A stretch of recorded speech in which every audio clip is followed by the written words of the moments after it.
வந்து நம்ம ஏற்கனவே முன்னாடி வீடியோவில் வந்து நான் இன்வெர்டர் பார்த்தோம். இன்வெர்ட்டருக்கும் நான் இன்வெர்ட்டருக்கும் உள்ள வித்தியாசம், இன்னும் நான் இன்வெர்டர் வந்து ஏசி சிக்னல் ஏசி வோல்டேஜ்லேயே ரன் ஆகும். இது வந்து டிசியோடைய பல்ஸில் பிடபிள்யூஎம் சர்க்கியூட் வழியாக ரன் ஆகும். அதாவது யூவிடபிள்யூ மேஜர் பார்ட்டை வந்து நமக்கு அவுட் கோயிங் சிக்னல் எல்லாமே வந்து அவுட்டோருடைய மதர் போர்டுக்கு போயிடும். நம்ம இன்டோர் போர்டில் பெரிய வேரியேஷன் ஒன்றுமே கிடையாது. அதே எஸ்எம்பிஎஸ் அதே தான். எஸ்எம்பிஎஸோட முன்னாடி நம்ம நான் இன்வெர்டர் பார்த்தோமே அதே தான். இது வந்து ஹை ஃப்ரீக்வன்சி டிரான்ஸ்ஃபார்மரு, மற்றபடி சென்சாரு, இது எல்லாமே ஒன்று. ஒரே ஒரு லைன் மட்டும் ஒரு ஒயர் இருக்குது, இது பேர் கம்யூனிகேஷன் லைனு. இந்த கம்யூனிகேஷன் லைன் வந்து என்னத்துக்குன்னா, முன்னாடி உள்ள நான் இன்வெர்ட்டரில் என்னென்னா டேரெக்டாக மைக்ரோ கண்ட்ரோலர்லேருந்து ரிலேக்கு போயிடும். ரிலேக்கு வேறு ஒரு யூஎல்என் ஐசி மூலிமா உள்ளே போகும். இங்கே வந்து எப்படின்னா 2 ஆப்டோ கப்ளர் போட்டிருக்காங்க. ஆப்டோ கப்ளர் வழியாக நம்ம இந்த ஒயர் வழியாக வரும். இந்த ஒயர் வழியாக வரும்.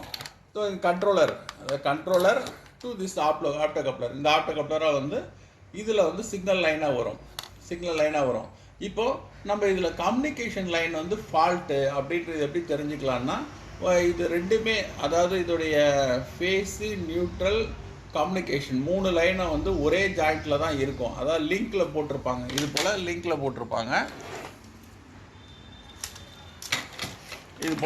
போட்டிருப்பாங்க. பார்த்தீங்கன்னா ஃபேஸு, நியூட்ரலு, கம்யூனிகேஷன். அப்போ இதே போல் தான் இன்னொரு சைட்லேயும் வந்து ஃபேஸு, நியூட்ரல், கம்யூனிகேஷன் இருக்கும். அதாவது நியூட்ரல் டு கம்யூனிகேஷன் லைனை செக் பண்ணும்போது வோல்டேஜ் வந்து வேரி ஆகணும். அப்ராக்சிமேட்டாக ஒரு 15லேருந்து 60 வோல்ட் வரையும் மாறி வேரியேஷன் வந்துக்கிட்டே இருக்கும். ஏன்னா இந்த லூப் வழியாக தான் கம்யூனிகேஷன் ஆகுது. கம்யூனிகேஷன் ஒன்றும் இல்லை. இது இந்த இன்டோர் வந்து என்ன பண்ணணும்னா, யூசர் கையிலேருந்து ஒரு இன்புட்டை வாங்கிக்கும். இப்போ 21 டிகிரியை வந்து நம்ம டெம்பரேச்சராக மாற்றணும், இந்த ரூம் டெம்பரேச்சரை மாற்றணும்னு சொன்னால் அந்த என்ன இன்புட்டை அதை வாங்கிக்கிட்டு அவுட்டோருக்கு அனுப்போம். அவுட்டோரில் வந்து இந்த நான் இன்வெர்ட்டர்ன்றதுனால இதில் வந்து பார்த்திங்கன்னா நமக்கு தனித்தனி பார்ட்ஸ் இருக்குது. மற்றபடி இதுலேயும் வந்து என்னென்னா ஏசி டு டிசி காமன் தான். இதில் வந்து பார்த்திங்கன்னா ஒரே ஒரு இது போட்டிருப்பாங்க, பிடிசி போட்டிருக்காங்க. பிடிசி லைன் வழியாக உள்ளே போயிடும். ஏன்னா ஃபஸ்ட்டு டைம் உள்ளே போகும்பொழுது 230 வோல்ட்டு அப்படியே கன்வெர்ட் ஆகி இது போல் பிரிட்ஜ் ரெக்டிஃபையரில் வந்துடும். ஸோ அதுக்கப்புறம் வந்து எஸ்எம்பிஎஸ் அது இதுலேயும் வந்து ஹை ஃப்ரீக்வன்சி டிரான்ஸ்ஃபார்மர் தான். இதில் ஒரு வோல்டேஜ் மட்டும் எக்ஸ்ட்ரா வரும். என்ன வோல்டேஜ் அப்படின்னு கேட்டிங்கன்னா 5, 12, 15 வோல்ட் வரும். ஏன்னா 15 வோல்ட் வந்து நமக்கு என்னத்துக்குன்னு அப்படின்னு சொன்னால் ஐபிஎம் ரன் ஆகணும்னா, அதாவது இன்டெலிஜென்ட் பவர் மாடல். இந்த பவர் மாடல் ரன் ஆனால் தான் ஃப்ரீக்வன்சி வந்து நம்ம கம்ப்ரஸர் இந்த ஒயருக்கெலாம் போகும். அதான் யூவிடபிள்யூ லைன் இருக்கு இல்லையா, அந்த வோல்டேஜ் இதுக்கு போகும். ஸோ இது வந்து கண்ட்ரோலர் பேக்கில் இருக்கக்கூடிய இந்த மைக்ரோ கண்ட்ரோலர் வந்து இதுக்கான பல்ஸை கொடுக்கும். டிஃபால்ட்டாக உங்களுக்கு ஆனே ஆகாத போது என்ன வோல்டேஜ் இருக்குன்னா 15 வோல்ட் இருக்கும் எல்லா ஒயர்லையுமே. ஆன் ஆகும்போது 150லேருந்து 300 வோல்ட் வரையும் வேரி ஆகும். சரிங்களா? இதுதான் இதோடைய இதில் ஃபஸ்ட்டு லெவலில் வந்து பிடிசி வழியாக ரன் ஆகும். செகண்ட் லெவலில் இந்த ரிலே வழியாக ஸ்டார்ட் ஆகும். இந்த ரிலேவுக்கு வேணும்னா இந்த ரிலேக்கு 12 வோல்ட் வேணும். எஸ்எம்பிஎஸ் ரன் ஆனால் தான் 12 வோல்ட் இதுக்கு கிடைக்கும். ஸோ அதனால் அந்த லூப்பில் இது ரன் ஆகும். மற்றபடி இன்டோரில் பார்த்த போல் சென்சாரு இதெல்லாம் வந்து காமன் தான். இதில் வந்து இந்த போர்டில் பார்த்தீங்கன்னா பிஎல்டிசி போட்டிருக்காங்க. பிஎல்டிசி ஒன்றும் இல்லை, ஏசி மோட்டருக்கும் பிஎல்டிசிக்கும் உள்ள வித்தியாசம் என்னென்னா, ஏசி மோட்டர் ஏசியில் ரன் ஆகுது, இது வந்து டிஜிட்டல் சிக்னல்ஸில் ரன் ஆகுது. டிஜிட்டல் சிக்னல்ஸில் என்ன ரன் ஆகுதுனால என்ன அட்வான்டேஜ்னா, மோட்டருடைய எஃபிஷியன்சி வந்து நல்லாயிருக்கும், பவரும் சேவ் ஆகும், ஆஸ் வெல் அஸ் இன்ஸ்டண்ட்டாக வந்து கூலிங் ப்ராசஸ் வந்து ஃபாஸ்ட்டாக இருக்கும் டிஜிட்டல் சிக்னல்ஸாக இருக்கிறதுனால. அதுதான் அட்வான்டேஜ். இது வந்து பார்த்திங்கன்னா 1.510 வரையிலும் அப்படியே பிரிட்ஜ் ரெக்டிஃபையர் வழியாக வந்து ஐபிஎம்க்கு வந்துடும். இதே 1.510 இருந்ததுன்னா இங்கே மேஜராக சுவிட்சிங் செக்ஷன் போட்டிருப்பாங்க. செகண்ட் லெவல் வந்து கரண்ட்டை இன்க்ரீஸ் பண்ணுறதுக்காக யூஸ் பண்ணியிருக்காங்க. இதில் வந்து பார்த்திங்கன்னா நமக்கு இதெல்லாம் பிளாங்காக இருக்குது. இந்த இடம் வந்து ஐஜிபிடி யூஸ் பண்ணியிருப்பாங்க. ஏன்னா கொஞ்சம் இது வந்து ஒரு 1000+ வோல்டேஜ் தாங்கும், ஒரு 20 to 30 ஆம்பியர் கரண்ட்டு தாங்கும். அதனால் இது யூஸ் பண்ணியிருக்காங்க. இது ஹையாக சுவிட்ச் ஆகிற வோல்டேஜ் வந்து வேரியேஷன் வர்றதை வந்து டயர்டு மூலிமா கன்வெர்ட் ஆகி இது போல் டிசி கெப்பாசிட்டரில் போட்டிருக்காங்க. ஸோ இதுதான் இதோடைய ப்ராசஸ்ஸு. நான் இப்போ இதை வந்து ஒரு செக் பாயிண்ட் போல் சொல்கிறேன் எப்படின்றத. இங்கே பாருங்கள், ஃபஸ்ட்டு வந்து நமக்கு இதை செக் பண்ணணும். ஏசி டு டிசின்னு சொன்னால் இந்த இடத்துல பிரிட்ஜ் ரெக்டிஃபையரில் 2வது 3வது பின்னில் வந்து நமக்கு 230 வோல்ட் என்ன வோல்ட்டு கொடுத்தாலும் வரணும். ஒரு வேளை வரலைன்னா இந்த லைனில் ஏதாவது ட்ரபுள் இருக்குதுன்னு அர்த்தம். ஸோ அப்போ பிடிசி ஃபால்ட்டாக இருந்தாலும் அப்படி இருக்கும். செகண்ட் லெவலில் வந்து முதல் வைக்கும்போது வருது, ரெண்டாவது வாட்டி வரும்போது வரல அப்படின்னு சொன்னால் இந்த ரிலே ஃபால்ட்டாக இருக்கும். இந்த ரிலேக்கு வந்து தேவையான 12 வோல்ட்டு அண்ட் வந்து negative voltage minus low voltage கொடுக்குறது இந்த ஐசி. இது கொடுத்தா தான் இந்த ரிலே ஸ்டார்ட் ஆகும். அந்த டைமில் நம்ம என்ன பண்ணலாம், என்சியும் என்ஓவியும் ஜாயிண்ட் அடிச்சுட்டு ஆன் ஆகுதான்னு பார்க்கலாம். அதுக்கப்புறம் கன்ஃபார்ம் பண்ணிக்கலாம். ரிலேனா ரிலே எடுத்துகிட்டு கூட நம்ம பண்ணிக்கலாம். முதல்ல ஆன் ஆகுதான்றது பார்க்கலாம். இந்த இடத்துக்கு வரும்போது நமக்கு இது ஐபிஎம்மில் 4 பின்னு கொடுத்துருக்காங்க.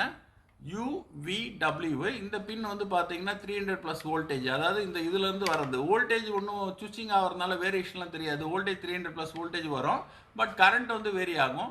ஸோ 300+ வோல்டேஜ் வருதுனாலே இது எல்லாமே கரெக்டாக இருக்குன்றது அர்த்தம். சரிங்களா? இதுதான் இதோடைய சர்க்கியூட்டு. இந்த சுவிச்சிங் பண்ணுற ஐசி இது.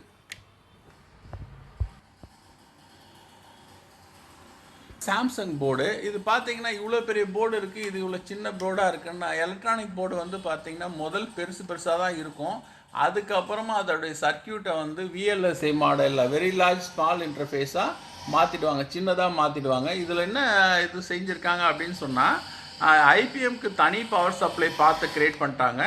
இதுக்கு வந்து என்ன பண்ணிட்டாங்கன்னா எஸ்எம்பிஎஸ்ஸை சிம்பிளாக வந்து ஒரு ரெகுலேட்டர் ஐசி யூஸ் பண்ணி ஒரு மாஸ்பெட்டை யூஸ் பண்ணி கன்வெர்ட் பண்ணிட்டாங்க. அதுக்கப்புறம் 12 வோல்ட்டு 5 வோல்ட்டு 15 வோல்ட்டை கன்வெர்ட் பண்ணி இங்கே கெப்பாசிட்டரோட சார்ஜை யூஸ் பண்ணிட்டாங்க. ஸோ இப்போ வந்து சிம்பிளாக எஸ்எம்பிஎஸ் இதோட முடிச்சு விட்டாங்க. முன்னாடிலாம் ஏசி டு டிசி பிரிட்ஜ் ரெக்டிவேர்லாம் வரும். பிரிட்ஜ் ரெக்டிவேர்லாம் இதில் யூஸ் பண்ணல, அதுக்கு பதிலாக இது போல் பண்ணிட்டாங்க. இதுக்கு வந்து என்ன பண்ணிட்டாங்கன்னா இன்னொரு லைனு ஆக்சுவலாக இதில் பிஎஃப்சி செக்ஷன் வரும், பவர் ஃபேக்டார் கரெக்ஷன் வரும். ஆக்சுவலாக இதுக்கு வந்து ஒரு ஐசி வரும். ஸோ அதன் வழியாக ஏசியை கொடுத்து டிசியாக கன்வெர்ட் பண்ணி இந்த ஐபிஎம்க்கு கொடுத்துட்டாங்க. இதே போல் ஒரு ஐசி இருக்கும், காமிக்கிறேன் அந்த ஐசி. ஸோ ஆக்சுவலாக வந்து இங்கே தான் ஃபிக்ஸ் ஆகிருக்கு. இதுவும் ஒரு ஐபிஎம் போலவே தெரியும். ஆக்சுவலாக இதோட ரோல் என்ன அப்படின்னு சொன்னால், இப்படி உள்ளே வந்து இதில் ஏசி டிசியாக பிரிட்ஜ் ரெக்டிவேராக மாறிடும், ப்ளஸ் சுவிச்சிங் ஆகும். அண்ட் இதோடைய அவுட்புட் வந்து இந்த ஐபிஎம்மோட இந்த ஃபஸ்ட்டு பின்னுக்கு போகும். ஆஸ் இட் இஸ் தனித்தனியாக பண்ணியிருந்ததை, அதாவது இந்த போர்டில் பார்த்தீங்கன்னா பிரிட்ஜ் ரெக்டிவேர் தனியாக இருந்தது, ஐஜிபிடி தனியாக இருந்தது, டபுள் டைட் தனியாக இருந்தது. அது டபுள் டைட் வழியாக இந்த பின்னுக்கு வரும் கண்டினியூட்டி. பட் இதில் வந்து என்ன பண்ணிட்டாங்க, இது எல்லாத்தையும் சேர்த்து ஒரே இதுவாக போட்டாங்க. இப்படிலாம் பண்ணுறதுக்கு காரணம் என்னென்னா, போர்டோடைய சைஸை குறைச்சோன்னு சொன்னால் ஏசியோடைய அந்த டைமென்ஷனை வந்து இன்னும் கொஞ்சம் சின்னதாக காம்பேக்டாக பண்ணலாம். ஸோ எலக்ட்ரானிக்கில் அட்வான்ஸ்டுன்றது வந்து என்னென்னா ரொம்ப சின்ன காம்பனண்ட்டாக பண்ணுறது தான் அட்வான்டேஜ்.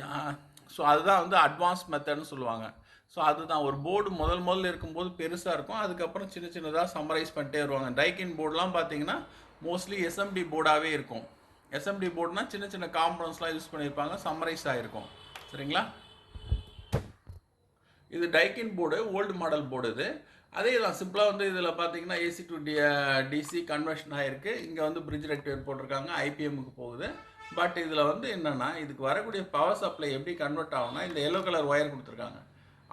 இன்டோர் போர்டு ஆன் ஆன பிறகு இதோடைய த்ரூ த கம்யூனிகேஷன் வழியாக தான் இந்த சப்ளை இங்கே வரும். வந்தவுடனே எஸ்எம்பிஎஸ் ரன் ஆகும்.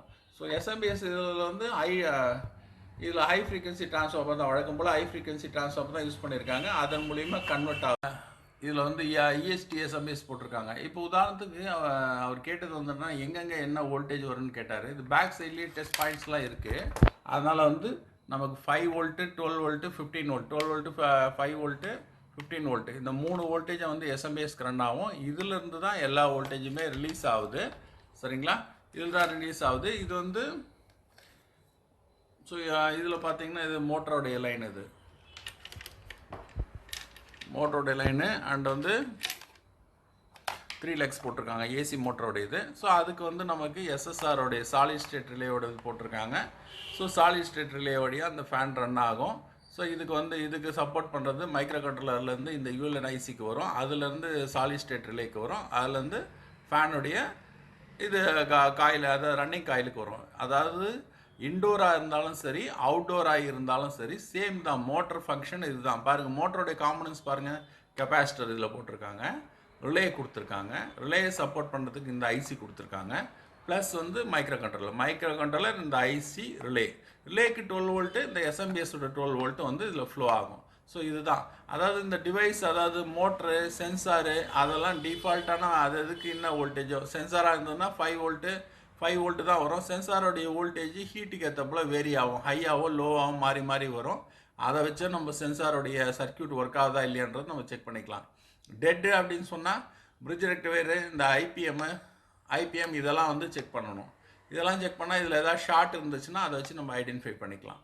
சரிங்களா? இதுவே போதுமான அளவுக்கு இருக்கும் கிளாரிட்டி. மீதி ஏதாவது ஐடியா இருந்ததுன்னா நீங்கள் வாட்ஸ்அப் பண்ணுங்கள், நம்ம கைட் பண்ணலாம். சரிங்களா? தேங்க்யூ.